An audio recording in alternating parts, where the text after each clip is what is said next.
कहानी की शुरुआत में हम अख्टोन नाम के एक क्रूर राजा को देखते हैं जो अपनी सेना के साथ खांदक पर हमला करके पूरे शहर पर कब्जा कर लेता है। अख्टोन ब्लैक मैजिक का ज्ञानी था और वो खांदक में मिलने वाली शक्तिशाली धातु इटरनालियम से एक ऐसा जादुई ताज बनाना चाहता था जिसमें 7 शैतानों की शक्तियां मौजूद हों। इसी लालच में उसने खांदाक के लोगों को गुलाम बना लिया और उनसे जबरदस्ती इटरनालियम की खुदाई करवाने लगा। एक दिन एक मजदूर को खुदाई के दौरान एक बड़ा इटरनालियम पत्थर मिल जाता है, लेकिन जब वो उसे राजा तक पहुंचाने जाता है तो बाकी मजदूर उसे छीनने की कोशिश करते हैं। तभी एक छोटा लड़का वहां आकर उन्हें रोक देता है और उस मजदूर को सैनिकों के पास ले जाता है, लेकिन सैनिक इनाम देने की बजाय उस मजदूर को मारकर चट्टान से नीचे फेंक देता है। जब वो बच्चे को भी सजा देने वाला होता है तभी उसका पिता आकर उसे बचा लेता है और समझाता है कि उसे राजा के खिलाफ नहीं जाना चाहिए, लेकिन उस बच्चे के अंदर आजादी की आग जल चुकी थी। वो सैनिकों से इटरनेलियम छीन लेता है और पहाड़ की चोटी पर पहुंचकर सभी गुलामों को आजादी के लिए आवाज उठाने का संकेत देता है। उसकी हिम्मत देखकर बाकी मजदूर भी उसका साथ देने लगते हैं। ये देखकर अख्तोन गुस्से में उसे पकड़वा लेता है और मौत की सजा सुना देता है, लेकिन इससे पहले कि सैनिक उसे मार पाते अचानक एक रहस्यमयी शक्ति उसे वहां से गायब कर देती है। अगले ही पल वो बच्चा 7 शक्तिशाली जादूगरों के सामने पहुंच जाता है। उसकी बहादुरी और अपने लोगों के लिए लड़ने के जज्बे को देखकर जादूगर उसे अपनी शक्तियां देने का फैसला करते हैं। जैसे ही वो बच्चा शज़ैम बोलता है वो एक बेहद ताकतवर योद्धा बन जाता है। वहीं दूसरी तरफ अख्टोन का जादुई ताज भी तैयार हो चुका होता है, लेकिन इससे पहले कि वो उसे पहन सके वहां वो योद्धा पहुंच जाता है जो अब ब्लैक एडम बन चुका था। दोनों के बीच भयंकर लड़ाई होती है जिसमें ब्लैक एडम अख्टोन को हरा देता है। इसके बाद जादूगर उस खतरनाक ताज को छिपा देते हैं ताकि भविष्य में कोई उसका गलत इस्तेमाल ना कर सके। वहीं ब्लैक एडम भी अचानक गायब हो जाता है और हजारों सालों तक किसी को नहीं पता चलता कि वो कहां चला गया। फिर कहानी वर्तमान समय में आती है। अब खांदक शहर पर इंटर गैंग नाम के एक खतरनाक संगठन का कब्जा है जो लोगों पर अत्याचार कर रहा है। इसी दौरान एड्रियाना नाम की एक आर्कियोलॉजिस्ट अपने साथियों के साथ अख्टोन के जादुई ताज को ढूंढ रही होती है, क्योंकि अगर ये ताज इंटर गैंग के हाथ लग गया तो उन्हें रोकना मुश्किल होगा। इंटर गैंग एड्रियाना को पहले से ही ढूंढ रही होती है, लेकिन वो अपने बेटे की मदद से उनका ध्यान भटकाकर वहां से निकल जाती है। इसके बाद एड्रियाना अपनी टीम के साथ एक पुरानी पहाड़ी की गुफा में पहुंचती है जहां उसे विश्वास होता है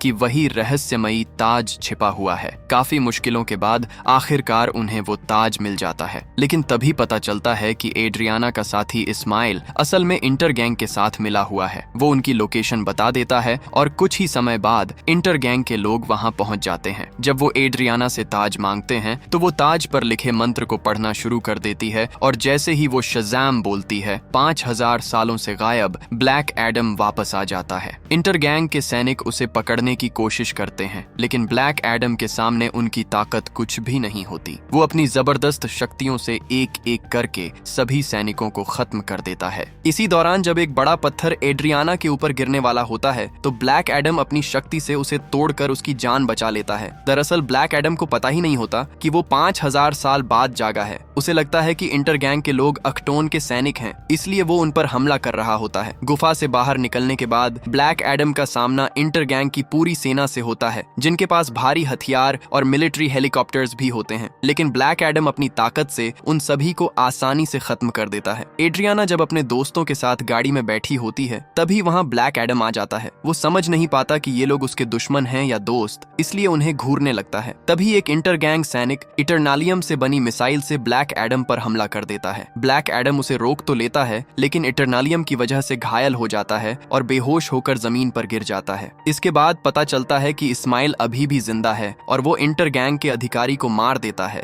क्योंकि उसने एड्रियाना के सामने उसे धोखा दिया था। वहीं दूसरी तरफ अमांडा वॉलर को दिखाया जाता है जो हॉकमैन से संपर्क करके ब्लैक एडम को रोकने के लिए एक टीम बनाने को कहती है। हॉकमैन अपनी टीम में डॉक्टर फेट, साइक्लोन और एटम स्मैशर को शामिल करता है और सभी खंदक के लिए निकल पड़ते हैं। जब ब्लैक एडम को होश आता है तो वो खुद को एड्रियाना के घर में पाता है। वहाँ अमान उसे बताता है कि वो 5000 सालों से गायब था और अब खंदक को उसकी जरूरत है क्योंकि इंटर गैंग ने पूरे शहर पर कब्जा कर रखा है। लेकिन ब्लैक एडम को लोगों की कोई चिंता नहीं होती। वो कहता है कि अब खंदक उसका शहर नहीं है। इसके बाद वो एड्रियाना के कमरे में जाता है जहाँ वो ताज के बारे में जानकारी खोज रही होती है। जब वो पहली बार टीवी देखता है तो उसे कोई जादुई चीज समझ समझकर तोड़ देता है। एड्रियाना उससे खांदक को बचाने की गुजारिश करती है, लेकिन ब्लैक एडम उसकी बात अनसुनी करके शहर देखने निकल जाता है। कुछ समय बाद एमन ब्लैक एडम को हीरो साबित करने के लिए इंटर गैंग के सैनिकों से भिड़ जाता है और उसे मदद के लिए बुलाता है। ब्लैक एडम वहां पहुंचकर एमन और एड्रियाना को बचाता है और इंटर गैंग के सैनिकों को हराने लगता है। तभी हॉकमैन अपनी टीम के साथ वहां पहुंच जाता है। वो ब्लैक एडम को रोकने की कोशिश करता है, लेकिन ब्लैक एडम की ताकत के सामने उसकी पूरी टीम कमजोर पड़ जाती है। एटम स्मैशर अपना आकार बढ़ाकर ब्लैक एडम पर हमला करता है और उसे जमीन में गिरा देता है। सबको लगता है कि उन्होंने ब्लैक एडम को हरा दिया है, लेकिन अगले ही पल वो अपनी पूरी ताकत के साथ वापस आता है और एटम स्मैशर को एक ही वार में हरा देता है। ये देखकर खांदक के लोग खुश हो जाते हैं, क्योंकि उन्हें लगता है कि उनका असली मसीहा वापस आ चुका है। इसके बाद ब्लैक एडम वहां से उड़कर पुराने महल की तरफ चला जाता है। ब्लैक एडम के वहां से जाने के बाद डॉक्टर फेट एड्रियाना के पास जाता है और उससे सबक का ताज मांगता है, क्योंकि अपनी जादुई शक्तियों से उसे पता चल चुका होता है कि ताज एड्रियाना के पास है। लेकिन एड्रियाना ताज देने से मना कर देती है। उसका कहना होता है कि ब्लैक एडम खांदक का असली मसीहा है, जो हजारों साल बाद वापस आया है और इंटर गैंग से लोगों को बचा रहा है। ये सुनकर हॉकमैन उसे बताता है कि ब्लैक एडम कोई हीरो नहीं बल्कि एक खतरनाक ताकत है। उसके गुस्से की वजह से ही हजारों साल पहले पूरा खांदक तबाह हो गया था। एड्रियाना ये सच जानने के बाद हॉकमैन और उसकी टीम को पुराने महल में ले जाती है, जहां ब्लैक एडम मौजूद होता है। वहां एड्रियाना उसे बताती है कि उसे पता चल चुका है कि उसकी शक्तियां उसके गुस्से की वजह से बेकाबू हो गई थीं और उसने ही खांदक में तबाही मचाई थी। लेकिन ब्लैक एडम कहता है कि उसने कभी खुद को हीरो बताया ही नहीं। एड्रियाना उसे समझाती है कि भले ही वो पहले हीरो नहीं था, लेकिन अब बन सकता है, क्योंकि उसने उसकी जान बचाई थी। इसका मतलब है कि उसके अंदर अभी भी अच्छाई मौजूद है। इसके बाद हॉकमैन और डॉक्टर फेट ब्लैक एडम को शज़ैम बोलने के लिए मनाने लगते हैं, क्योंकि ऐसा करने से वो अपनी शक्तियां खो देगा और फिर उसे आसानी से कैद किया जा सकेगा। वहीं दूसरी तरफ अमन सबक का ताज लेकर अपने घर पहुंचता है, जहां इस्माइल उसका इंतजार कर रहा होता है। असल में इस्माइल अख्टोन का आखिरी वंशज था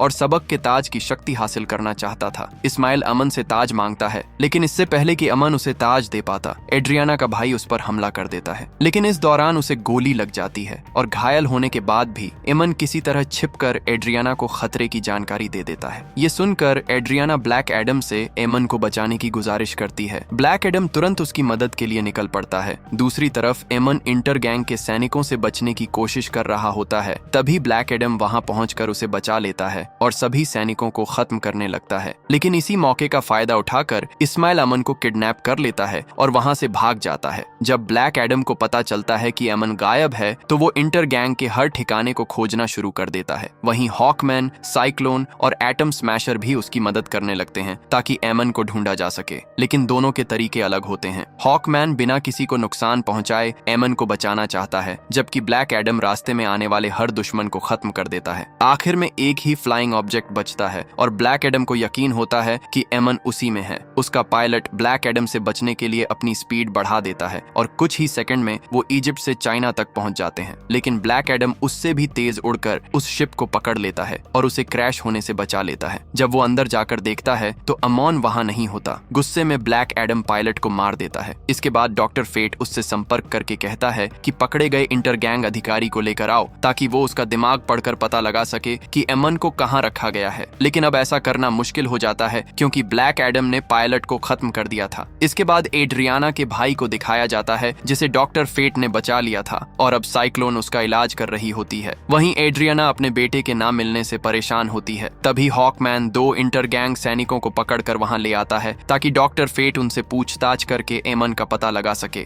लेकिन उन्हें देखते ही एड्रियाना गुस्से में आ जाती है और उनसे अपने बेटे के बारे में पूछने लगती है। एड्रियाना को गुस्से में देखकर ब्लैक एडम उसे रोकता है और दोनों इंटर गैंग सैनिकों को लेकर आसमान में पहुंच जाता है। वह उनसे कहता है कि जो भी पहले एमन की लोकेशन बताएगा उसकी जान बच जाएगी। लेकिन जब एक सैनिक बताने से मना कर देता है तो ब्लैक एडम उसे नीचे फेंक देता है। ये देखकर दूसरा सैनिक डर जाता है और जल्दी से एमन की लोकेशन बता देता है, लेकिन ब्लैक एडम फिर भी उसे नीचे फेंक देता है। इससे पहले कि दोनों सैनिकों की मौत होती, हॉकमैन वहां पहुंचकर उन्हें बचा लेता है। इसके बाद हॉकमैन और ब्लैक एडम के बीच फिर से लड़ाई शुरू हो जाती है, क्योंकि दोनों के सोचने का तरीका बिल्कुल अलग होता है। लड़ाई के दौरान ब्लैक एडम का पंच एक खास मेटल से टकराता है, जिससे उसे चोट लगती है। जब हॉकमैन उस मेटल को बाहर निकालता है तो पता चलता है कि वो सबक का ताज है, जो इटरनालियम से बना हुआ था। एड्रियाना कहती है कि इस ताज को छिपाकर रखना चाहिए, क्योंकि इंटर गैंग इसे हासिल करना चाहता है। लेकिन हॉकमैन चाहता है कि ताज उसे दे दिया जाए ताकि वो इसे सुरक्षित जगह पर रख सके।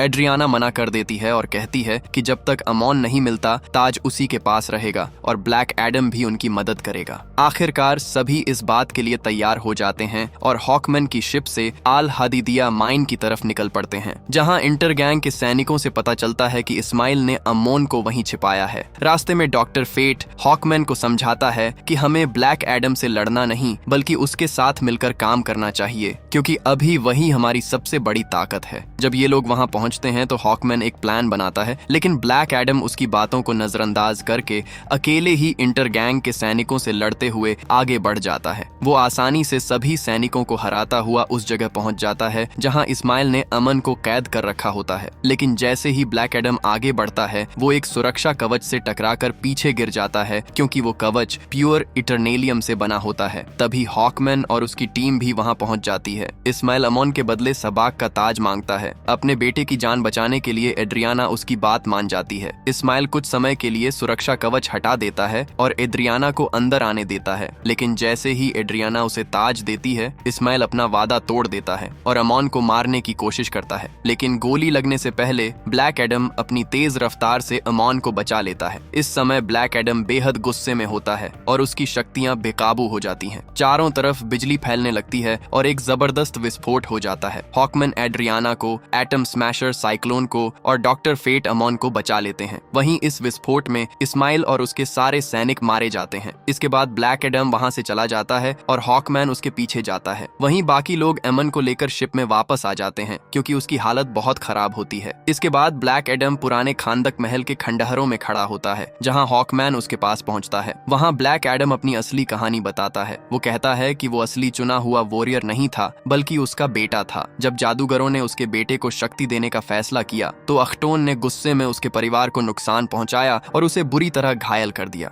अपने पिता को बचाने के लिए उसके बेटे ने अपनी सारी शक्तियां उसे दे दी और इसी वजह से वो ब्लैक एडम बन गया। लेकिन अख्टोन के सैनिकों ने उसके बेटे को मार दिया, जिसके बाद गुस्से में ब्लैक एडम ने अख्टोन और उसके पूरे साम्राज्य को खत्म कर दिया। लेकिन अब वो दोबारा ऐसी तबाही नहीं चाहता, इसलिए वो हॉकमैन से कहता है कि जब वो शैज़म बोलकर अपनी असली इंसानी अवस्था में लौटे तो उसका ध्यान रखना कि वो दोबारा ये शब्द ना बोल सके। इसके बाद ब्लैक एडम शैज़म बोलता है और अपनी सारी शक्तियां खोकर वापस इंसान बन जाता है। फिर हॉकमैन उसे समुद्र के बीच बने एक गुप्त ठिकाने में ले जाता है, जहां सबसे खतरनाक अपराधियों को कैद किया जाता है। वहां ब्लैक एडम को इस तरह बंद कर दिया जाता है कि वो ना अपनी शक्तियों का इस्तेमाल कर सके और ना ही दोबारा शाज़ाम बोल सके। वहीं दूसरी तरफ एमन का इलाज पूरा हो जाता है। इसके बाद एड्रियाना सबाक के ताज को ध्यान से देखने लगती है। जब वो ताज को उल्टा करती है तो उस पर लिखे शब्दों को पढ़कर हैरान रह जाती है। उस पर लिखा होता है, मौत ही जिंदगी की आखिरी मंजिल है। तभी उसे समझ आता है कि इस्माइल ने जानबूझकर अमन पर हमला करवाया था, क्योंकि वो चाहता था कि ब्लैक एडम उसे मार दे। दरअसल इस्माइल को पता था कि मरने के बाद वो 7 शैतानों के पास पहुंचेगा, जो उसे अपनी शक्तियां देकर सबक बना देंगे। और ऐसा ही होता है। मरने के बाद इस्माइल 7 शैतानों के पास पहुंचता है, जहां वो उसे अपनी ताकत देकर एक शक्तिशाली डीमन सबाक में बदल देते हैं। इसके बाद इस्माइल की लाश में दोबारा जान आ जाती है और वो सैबक बनकर समुद्र से बाहर निकल आता है। जब डॉक्टर फेट को सैबक के बारे में पता चलता है तो वो हॉकमैन से अपनी शिप उसकी तरफ ले जाने को कहते हैं। हॉकमैन अपनी शिप से हमला करता है, लेकिन सैबक हेल की आग से पलटवार करके